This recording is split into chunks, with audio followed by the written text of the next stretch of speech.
Hello friends, आज की इस वीडियो में हम डीएफएस सीखने वाले हैं।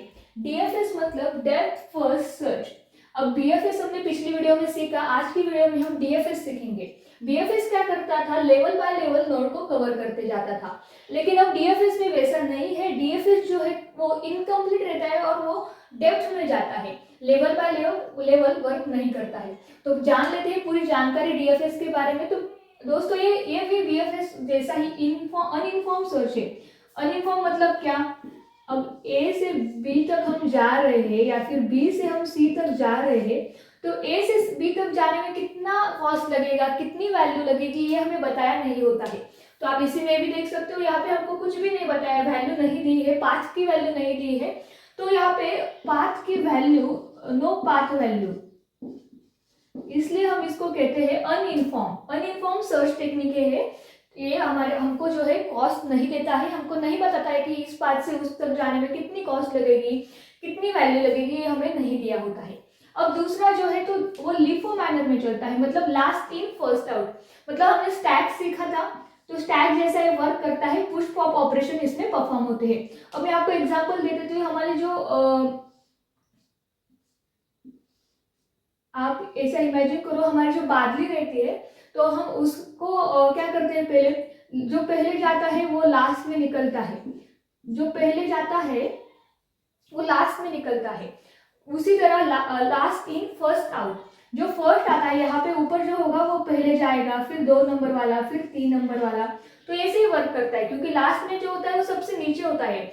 हमने ये ऊपर वाले नहीं निकाले और डायरेक्टली लास्ट वाला पहले हम निकाल नहीं सकते हैं, तो इसलिए हम इसको कहते हैं लास्ट जो इन होता है वही फर्स्ट आउट होता है। तो हम एग्जाम्पल में जो है इसको अच्छी तरह से सीख लेंगे। अब क्या है डीपेस्ट नोड, तो हम क्या करते हैं यहाँ पे बीएफएस में ए बी डी ऐसे करते हैं, मतलब डीपेस्ट नोड तक जाते हैं, हम नीचे तक जाते हैं, हम लेवल बाय लेवल कवर करते नहीं जाते हैं।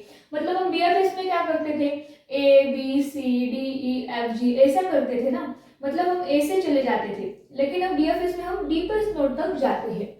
उसके बाद ये इनकम्प्लीट है, मतलब इनकम्प्लीट क्यों है, क्योंकि हम सभी level by level node cover नहीं करते। इसकी वजह से क्या होता है कि ये डीप में जाता है और इनकम्प्लीट रहता है। हमारा गोल नोड यहाँ पे होगा इस तरफ, और हम इस तरफ डीप में सर्च करते जाते हैं, तो क्या हो जाता है, हमारा इनकम्प्लीट हो जाता है ना।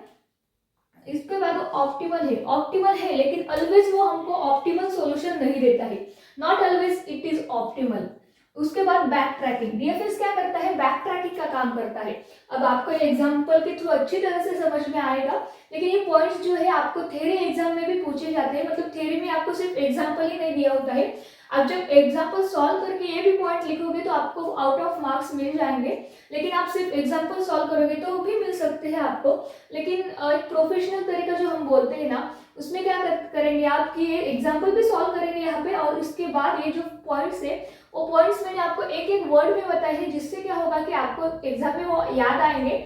और ये डीपेस्ट नोड है तो आपको उसकी थोड़ी सी थ्योरी भी लिखनी है, ऐसा आप कर सकते हो। या फिर 1-2 मार्क्स को भी क्वेश्चन पूछे जाते हैं कि बीएफएस के बारे में बताओ, डीएफएस के बारे में बताओ, इसलिए मैंने आपको ये पॉइंट्स निकाल के दिए हैं।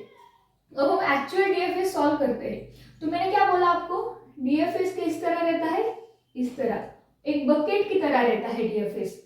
तो बकेट में पहले कौन गया, पहला नोड ए गया।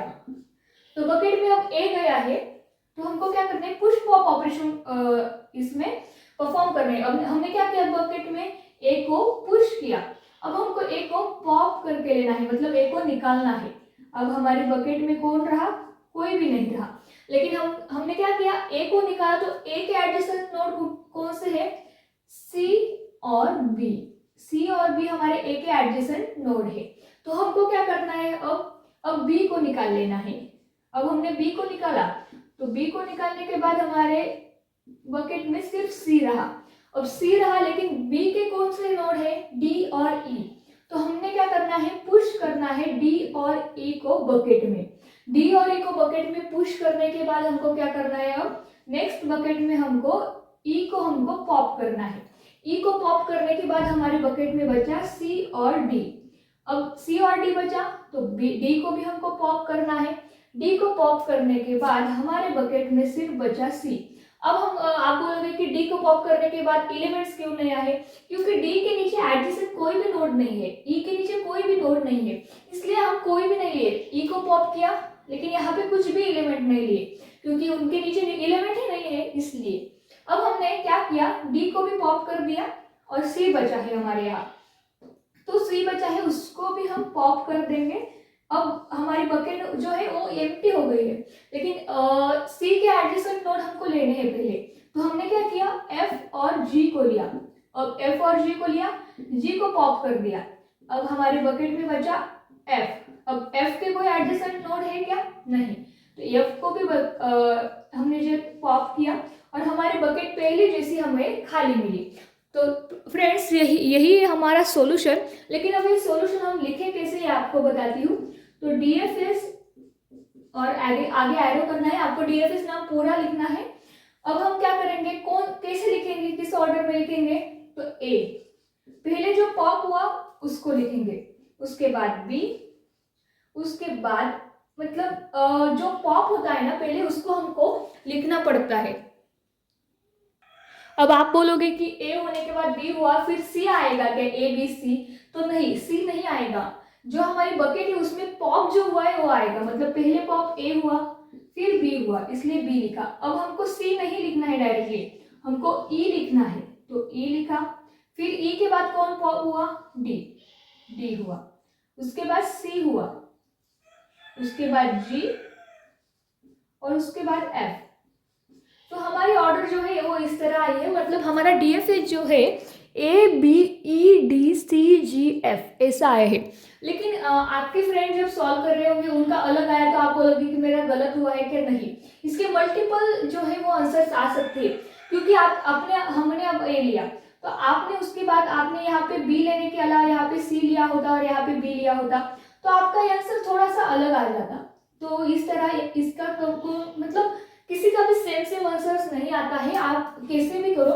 मतलब अब मैंने यहाँ पे बी को पॉप किया था, लेकिन आप सी को भी कर सकते हो, सी आप ऊपर लिख सकते हो, बी नीचे लिख सकते हो, या फिर यहाँ पे भी आप हम देख सकते हैं बी के हमने डी और ई लिए हैं, तो आप बोलोगे कि डी क्यों नीचे रखा, एक ई क्यों ऊपर रखा, तो आप डी को भी ऊपर रख सकते हो और ई को भी नीचे रख सकते हो, ऐसा भी आ सकता है। इसलिए इसका आंसर जो है मल्टीपल आंसर्स आ सकते हैं। तो आपको ये पॉइंट्स अच्छी तरह से अब समझ में आ गए होंगे कि अनइन्फॉर्म क्या है, इनकम्प्लीट क्या है, इनकम्प्लीट क्यों कहते हैं, ऑप्टिमल क्यों कहते हैं, बैक ट्रैकिंग आपने बोला ना, मैंने बोला बैक ट्रैकिंग, तो हमने क्या किया, बी डी ई कवर किया, फिर से बैक ट्रैक करके हम सी की तरफ गए, इसलिए डीएफएस जो है वो बैक ट्रैकिंग भी करता है। तो फ्रेंड्स आपको ये पुश पॉप ऑपरेशंस वगैरह सभी समझ में आए होंगे। तो आपको ये वीडियो अच्छा लगा होगा तो कमेंट में ज़रूर बताना। Thank you.